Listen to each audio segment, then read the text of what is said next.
नाज़रीन, अवामी न्यूज़ में ख़बरनि जो सिलसिलो जारी है। इन वक्त असीं तव्हांखे खिपरो में ख़बर ॾींदा हलूं त खिपरो में सिंध तरक़ी पसंद पार्टी के कारकुननि जो सिंध जा ॿेट ऐं वफ़ाक़ हवाले करण खिलाफ़ सख़्त नारेबाज़ी कई है। एहतजाज मुज़ाहिरो कयो वियो। खिपरो जे शहीद चौक ते गॾु थी SDP कारकुननि हुसैन तुर्क, उस्मान कुंबर, सरवर दर्स, लूणो भील, अब्बास दर्स ऐं ॿियनि जी अॻुवाणी में कारकुननि सहाफ़ियुनि सां ॻाल्हियूं कंदे चयो त सिंध जा ॿेट सिंध धरती जी मिल्कियत है, इन खे वफ़ाक़ हवाले करण जी सख़्त लफ़्ज़नि में मज़म्मत करियूं था। इन्हनि वधीक चयो त सिंध धरती असांजी माउ आहे, जंहिं ते असां पंहिंजा सिर ॾेई सघूं था, पर सौदेबाज़ी नथा करे सघूं। हिननि वफ़ाक़ सरकार खां घुर कई है त वफ़ाक़ पंहिंजो अहिड़ो ऐलान वापसि वठे, धरती धरण में पैदा थियल बेचैनी ख़त्म कई वञे। ॿी सूरत में समूरे सिंध अंदरि एहतजाजी मुज़ाहिरा कया वेंदा। वफ़ाक़ तरफ़ां गिजगू में सिंध जे जेके क़ीमती असांजे सामूंडी जेका पट्टी आहे, उन में जेका असांजे ॿेट आहिनि, असांजी मिल्कियत आहे सिंध सूबे जी, उन ते कब्ज़ो करण जी कोशिशि करे पई, जंहिंजी असीं सख़्त लफ़्ज़नि में मज़म्मत कयूं था।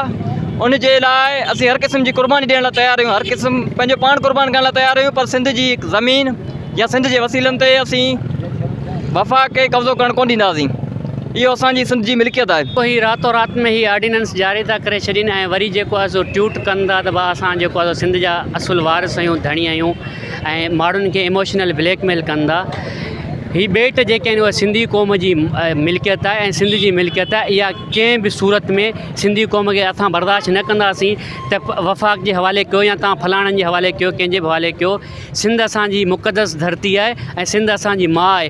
सिंध जे इंच इंच जो मुहाफ़िज़ असां वेठा आहियूं। जेकॾहिं असांखे कंहिं बि क़िस्म जी क़ुर्बानी ॾियण जी ज़रूरत पई, असां ज़रूरु पंहिंजी जान बि क़ुर्बान करे छॾींदासीं। असां अदम तशद्दुद जा पैरोकार आहियूं, असां अदम तशद्दुद ते यकीन रखूं था। असां जेको आहे को बि हथियार न खणंदासीं, असां का बि गन न खणंदासीं। असां हिननि जे असेंबलियुनि जो घेराव कंदासीं, असां हिननि जे गवर्नर हाउस जो घेराव कंदासीं। असां हर तरीक़े सां लीगल तरीक़े सां कोर्ट ऑफ लॉ में वेंदासीं।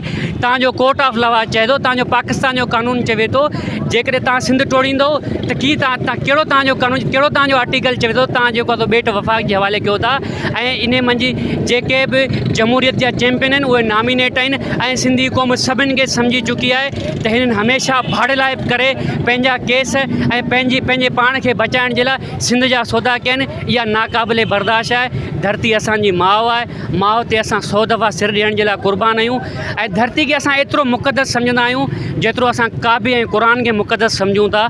असां धरती ते सिर ॾींदासीं ऐं ॿेटनि ते कब्ज़ो नामंज़ूर, ॾाढ मुड़सी नामंज़ूर। असां जेका ॿेटनि ते जेको कब्ज़ो करे ऐं रातों रात में हिननि जो जेके लिखत में ॾिनी आहे, इन में असांखे नामंज़ूर आहे। ऐं असांजे सिंध धरती माउ आहे, हिन माउ ते मादरे वतन जेको असांजो आहे, इन ते असां जेको हर टाइम हर वक़्तु पंहिंजी क़ुर्बानी ॾियण लाइ तयारु आहियूं। ऐं जेको हिन सिंध मेरी अखि खणंदो उन अखि कढी छॾींदासीं। सिंध जे ॿेटनि ते कब्ज़ा कया आहिनि, इहे नामंज़ूर आहिनि। इहो पीपल्स पार्टी रातों रात में ठाह करे उन्हनि खे इहा हक़ ॾिना आहिनि। इन जे असां ख़िलाफ़ु आहियूं ऐं सिंध ते को बि कब्ज़ो असां क़बूल न कंदासीं। तव्हां ॿुधो त सिंध जेको धरतीअ ते असांजी माउ आहे धरती, उन ते कब्ज़ा असांखे नामंज़ूर आहिनि।